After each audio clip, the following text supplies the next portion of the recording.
ice out. First we have to get it out, which as you can see is not easy. Not easy to get the ice out and constantly freezing. You can see how it's all cracked. The Virginia Beach couple says the ice maker hasn't worked properly in years. We have to completely take the ice out and defrost it. It's so bad that we have like ice cube trays now or buy bags of ice. So it's just frustrating that we spent that much on this. Spending almost $3,000 back in 2014, they were told it would cost several $100s to fix the problem.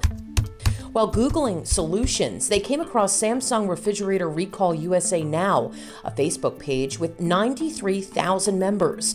Tom O'Shea is a moderator of the group. It is so wrong of what they're doing. Hundreds and hundreds of posts, people complaining of leakage issues, problems with ice makers, and temperature control problems, which caused food to spoil. People have been eating foods, getting sick, realize it was their refrigerator. After they got rid of the refrigerator, their stomach problems go away. Tom works to help customers deal with getting refunds and problems fixed. It became principle for me.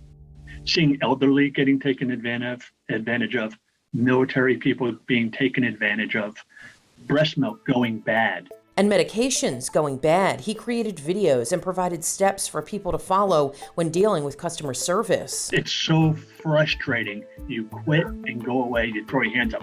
We are there as cheerleaders. You will not quit. You're in this. It's your money. Fight for what is yours. We've reached out to Samsung about these complaints. They asked us to provide them with the information of the people that we interviewed in the story and said customers are their top priority. We have still not gotten a response back from them about these specific customer concerns.